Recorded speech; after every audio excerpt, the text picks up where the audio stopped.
there's been a lot of talk about Temu and Temu coming after Amazon. Amazon has recently started basically a Temu competitor where you're sourcing directly from China and doing that. Yep. What is the impact that you've seen Temu have on Amazon in general? Oh gosh.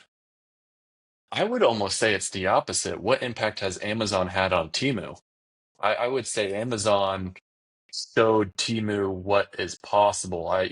Everybody's familiar with going on Amazon and seeing these all capitalized, no name brands that are just dupes of whatever. Um, we all generally know those are just Amazon factor or Chinese factories flipping stuff up, popping on Amazon. I would say that because it has worked so well, it's fueled the ability for Temu to work. There's all this, especially on like, the TikTok type crowd, like let's find these dupes, let's look for things that are just as high quality. Shoppers are becoming a lot more intelligent than they were 10, 15 years ago, where it's, oh, I only buy this name brand because it's high quality.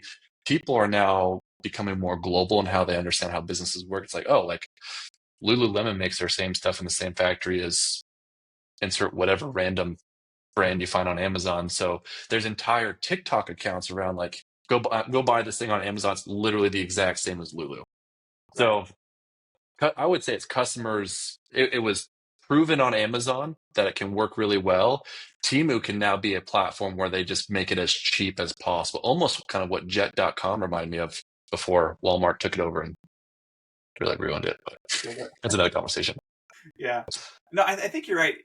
It is impossible to overstate the impact that Amazon has had on e-commerce and just the trajectory because there's almost like two worlds of e-commerce. There is the D2C world where people are working with 3PLs and brands and those, and then there's this whole other echelon which is Amazon, and they're almost separate worlds to some extent. You've got different providers, cost structures, mechanics, those sorts of things, and a lot of good brands will play in both worlds. And you think about the value of Amazon being able to have a place that consolidated 50% of the internet traffic around search for specific products.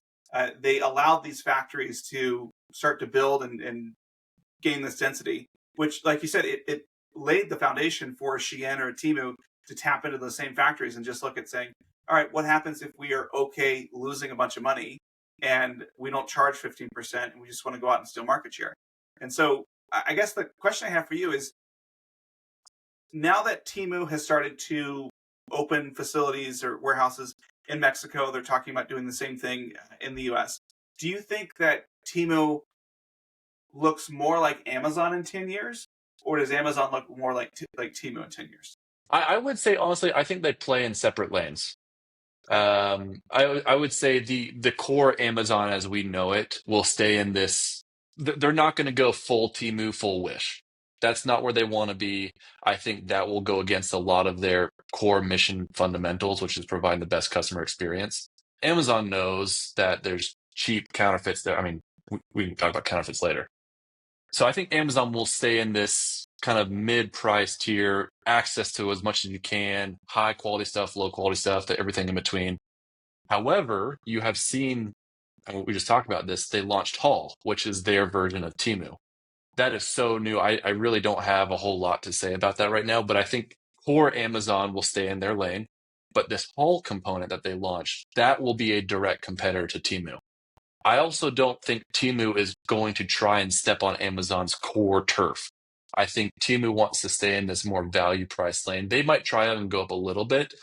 Um, Maybe I'm naive. I don't know. But if I had to put my money on Temu or Amazon's growth in the next 10 years, I'd probably stick it on Amazon. Interesting. Is part of that because they have all of the other non-commerce profit centers with AWS and advertising all that? Yes. Yeah, it is more than we realize. And even today, I find myself surprised by, oh, I didn't realize this was an Amazon thing, or this part of my life is impacted or driven by Amazon. It's brilliant. They have a very wide net over the US consumer, especially that's a deep moat to overcome.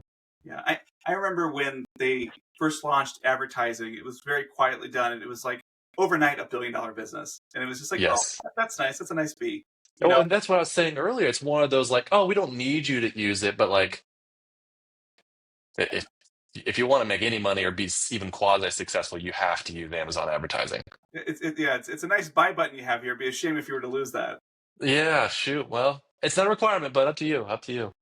Yeah. No, I love it. I think we could talk a lot about kind of this playoff between Temu and Amazon. And I think I agree with you. I think Amazon's probably still going to be the one that's going to come out on top, simply because Temu isn't profitable yet. And there's really, Hmm. I think the interesting part is we did a deep dive podcast on e-commerce and tap earlier this year, and we profiled Temu, went deep into that.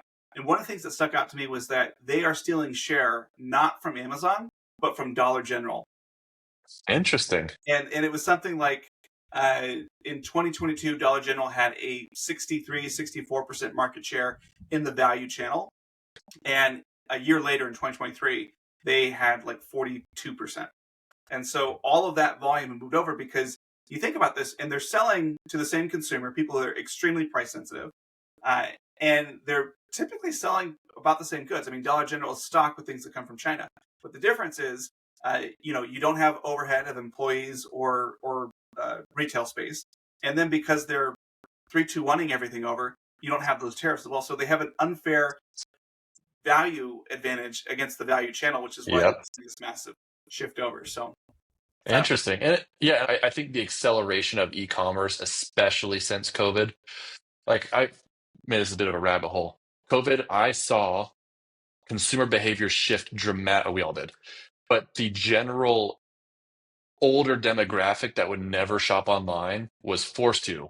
The younger demographic, especially with TikTok and Temu and Wish, has also this relatively narrow band of internet savvy shoppers just exploded.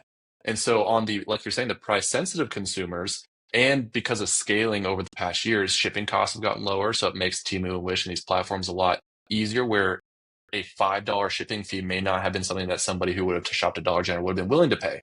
But now costs are getting so low because of scale and everything accelerating since COVID. That makes total sense to me. It's very fascinating. 20% drop